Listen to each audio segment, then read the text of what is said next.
Jessica Le Masurier in the newsroom. It's not a marathon. It's rather, it is a marathon, not a sprint. The race to the Republican nomination tilting in favor of former Massachusetts Governor Mitt Romney. But Super Tuesday primaries and caucuses in 10 states failing to deliver a knockout punch. Instead, the suspense continues in what's already the costliest campaign in U.S. history, one punctuated by a spiral of negative advertising. Attack ads have existed as long as there have been campaigns, but it's the first presidential race since the U.S. Supreme Court in 2010 broke open curbs on what nasty things donors can say about an opponent.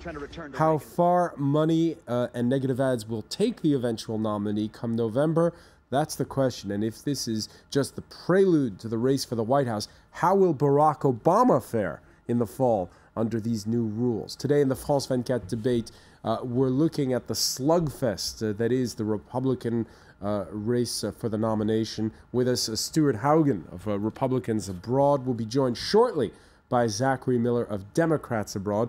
From Washington, Republican Party strategist Dan Hazelwood of Targeted Creative Communications. Thanks for being with us. And if you're a complete U.S. politics news junkie, then what better dealer than Josh Kraushaar, executive editor of The Hotline from the National Journal. Thanks for being with us, gentlemen. The France 24 debate, which you can follow on Facebook and on Twitter, where our handle is @FrancoisF24. Let's begin with a roundup of the numbers. Remember, it's not like the general election. It's where it's winner take all. It's proportional.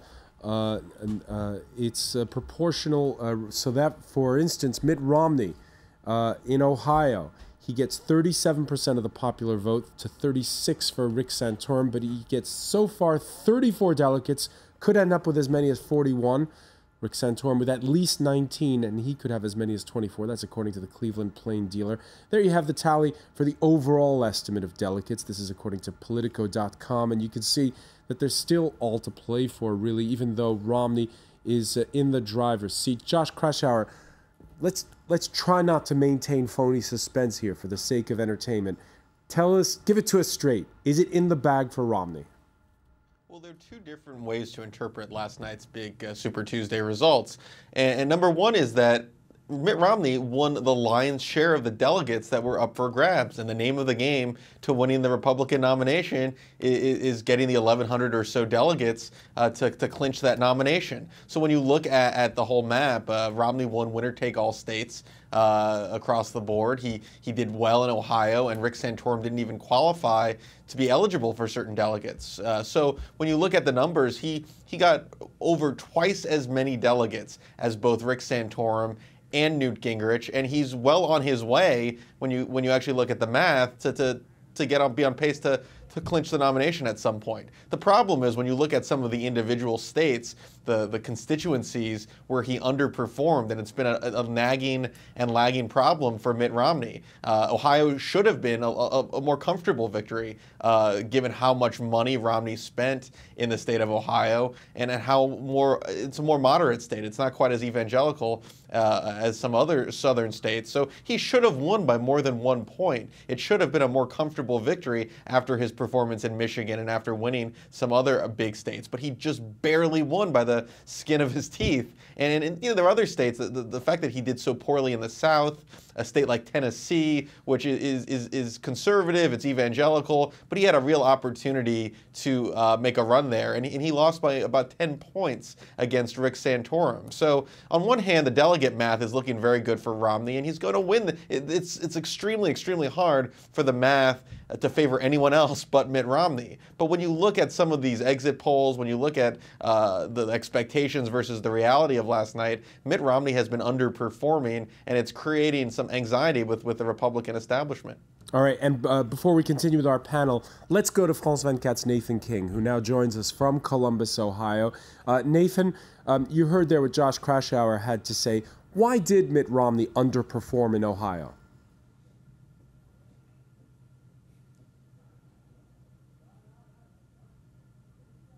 All right, we seem to have lost the connection with Nathan King. We'll try to get a hold of him in a moment. In Boston, Mitt Romney making the argument that he's more qualified than Barack Obama, this after winning the primary in his home state of Massachusetts.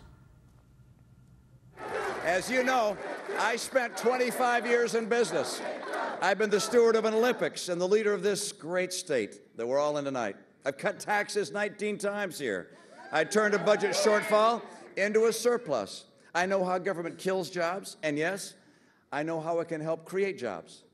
I stand ready to lead our party, and I stand ready to lead our nation to prosperity. All right, and we're pleased to be joined now by Zachary Miller, who's with us, caught up in Paris traffic. Yes. Thanks for being with us, Zachary Miller of Democrats Abroad. And Nathan King, who joins us from Ohio. Nathan, apologies for the technical problems. Josh Krashower was saying at the outset how Romney getting the lion's share of the delegates on Super Tuesday, and yet underperforming in places like where you are, where although he wins the popular vote, it's by a very slim margin. Yeah, absolutely. A very Pyrrhic victory, if you like. Look, it took all night, really, to get it to happen. Most Americans went to bed thinking that Rick Santorum had actually pulled out an upset in Ohio. Look, he's won it. It's good. The delegates are pretty even. In fact, he's ahead because of some complicated politics on the ground here. But, you know, for someone who's meant to be the front runner, you really need to win these states and win these states big. And he hasn't done that. And the fact that Rick Santorum pulled off Tennessee, Oklahoma, North Dakota, which was a bit of a surprise at the margin as well, and then goes into these other states in the South where his only competition is going to be Newt Gingrich. It's very interesting. It doesn't still look like Mitt Romney has sealed the deal, if you like. All right, it still hasn't sealed the deal. When you spoke to people in Ohio, Nathan King, what did they say about Mitt Romney? It's interesting, and it really does come down to the schism that's in the Republican Party right now. They understand that he has good business acumen, that he's got a good party machine that could take on Barack Obama in the general election in November, but they also don't feel him in their gut. And a lot of people mentioned John McCain 4 years ago.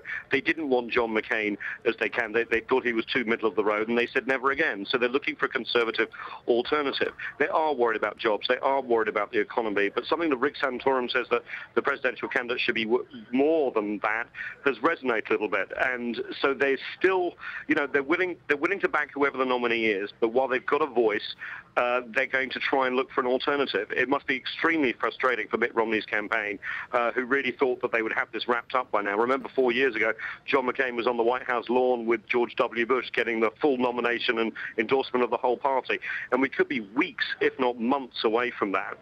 All right, Nathan King, thanks for that update from Columbus, Ohio, the day after Super Tuesday. Nathan King telling us, Stuart Haugen, that the Republicans he spoke to in Ohio didn't feel it in their gut when it came to supporting Mitt Romney. Do you feel it in your gut? The people will choose. I'm not in a position where I can declare my loyalties in that respect. That's not my role. What I would say is we have a very short memory. If you recall, in the nominating period for the Democrats in 2007, well, McCain on the Republican side wrapped up pretty early. Hillary Clinton didn't drop out of the nominating process until June 7th. In fact, she won, running up to that, she won Pennsylvania and Ohio by some pretty substantial margins. And at that point, people were starting to ask, is Barack Obama our candidate? Remember that process started with Hillary Clinton looking for a coronation and getting herself beaten badly around the block by Obama's his candor, his rhetoric, and his machine. And frankly, later on, the money that flowed behind him. So I think that to start drawing conclusions about what's going to work or won't work right now is a little premature, and very, very much forgetting what happened with the Democrats, and who came out with an excellent candidate. I would hesitate to say he's an excellent president. He is not, but he is a very good candidate, Barack Obama. All right, let's go to the strategist in all of this. Dan Hazelwood, how do you get people to feel Mitt Romney in their gut? What's the recipe? Well, there's 2 points I want to make. First is, to begin with, I think you're actually analyzing what happened in Ohio a little bit incorrectly. When you look at what was happening, is it was Santorum who was ahead. 2 weeks ago, Santorum was something like 10 points ahead in Ohio, and Mitt Romney came from behind. And everybody decreed this is a must-win state for Mitt Romney, and he went out and he won it. He won it close. I'm sure they would have liked to have won it by a big margin. Most politicians want to win elections with 100% of the vote, but even in Russia, you don't get that privilege anymore, thankfully.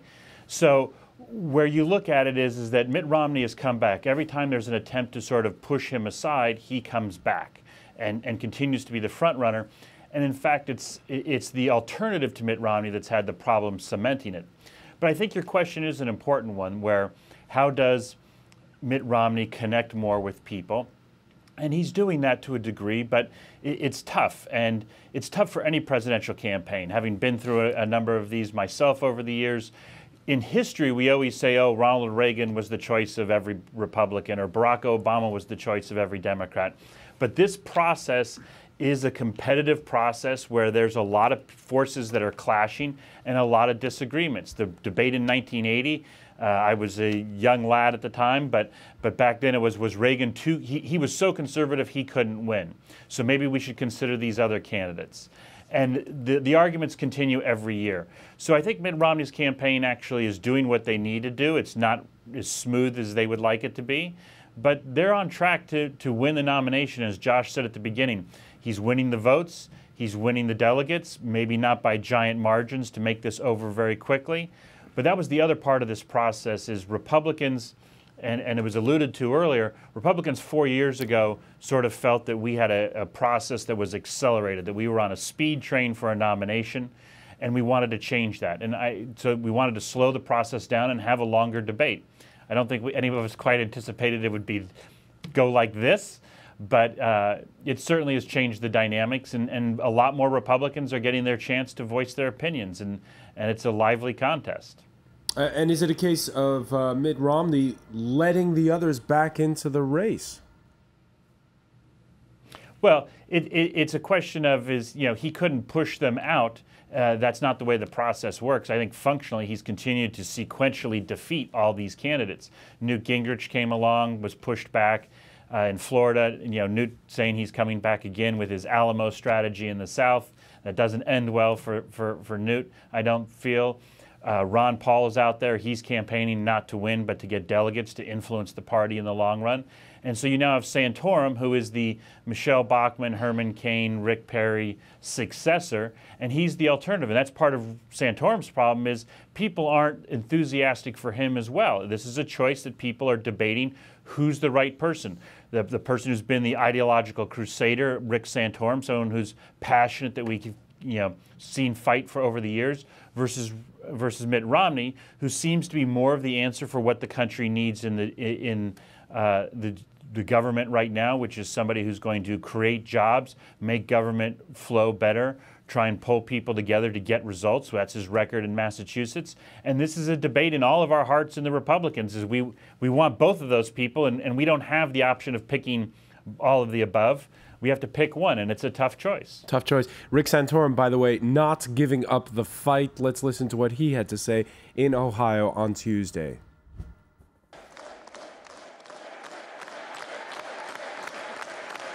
I've never passed a statewide government-run healthcare system when I was governor because, well, I wasn't governor, but Governor Romney did. And now we find out this week, not only did he pass it in Massachusetts, he advocated for it to be passed in Washington, D.C. in the middle of the debate on healthcare. And then booing follows. Zachary Miller, your reaction to the results of Super Tuesday? Well, I said months ago that I thought Romney would win the nomination, but he's having a tougher go at it, winning it, than I thought he would. And in Ohio, I'm from Ohio. Ohio is my state, and I felt that Romney would do a lot better in Ohio. He's more moderate. The state is more moderate. It's a swing state. But I think there's a part of the base, the Republican base, that just don't like Romney. And they're looking for somebody else. They've been looking for somebody else for months. And I think if it were either Santorum or Gingrich, one of them, if one of them were out, that person's vote would go to the other person. They would have overwhelmed Romney in Ohio. He only won by 1%, and he's outspent the rest by 5-1. So, you know, he is underperforming. I think it was pointed out either by CNN or New York Times today that this is the worst performance of a GOP frontrunner since 1976.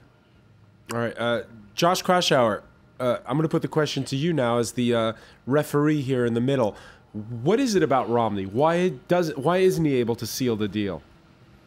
Well, you know, going back to some of Dan's points, you know, you sort of feel bad for the guy, because if you look at 2008 and the Republican primary, a lot of the difference is more attributable to the rule changes, what we talked about at the beginning, the fact that it's no longer, most states no longer have the winner-take-all rules. It's more of a proportional delegation. So, you know, John McCain did very similarly to Mitt Romney up to this point. He lost many of those, almost the entire South, if we don't remember, to Mike Huckabee in 2008. And he lost Michigan. Mitt Romney won Michigan. He actually didn't even compete in Iowa. Mitt Romney finished just a few votes behind Rick Santorum in Iowa. So when you actually look at the vote totals, yes, I mean, McCain did better in Ohio than Romney did, but there's not a huge difference. They've both performed very similarly as the moderate, as the establishment favorite in a lot of these contests. It's the rules changes that have really changed this dynamic. So Mitt Romney, even if he won every state, he still would be pretty far away from the 1140 or so delegates necessary to clinch this nomination. So yes, Romney has some serious problems with the base of the party, which is as ascendant and outspoken as it's ever been. But, you know, you look at past nominees, heck, even look at Bob Dole in 1996. Mitt Romney's performances aren't all that out of the ordinary. He's actually doing a fairly average job at you know, these contests. And, you know, so Romney is going to win the nomination. It's going to take a lot longer because the calendar is more spread out and the rules have changed. But that's part of I think a lot of people at the Republican National Committee are kicking themselves because of the rules changes, and not so much because Romney is this horrible candidate who can't win over any Republican voters. Well, just quickly before we go to the break, because we're almost out of time, Dan Hazelwood, do you miss the old rules?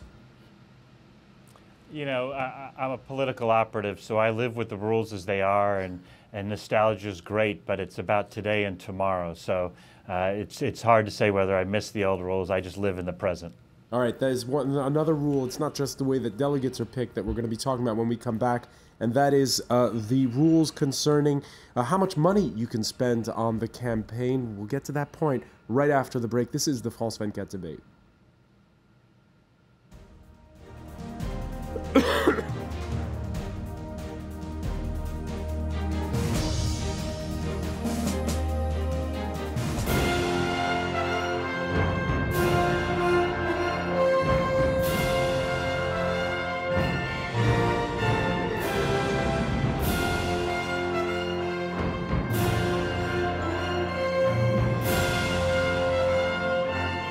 Four candidates. Only one nominee. Follow the 2012 US primaries live on France 24.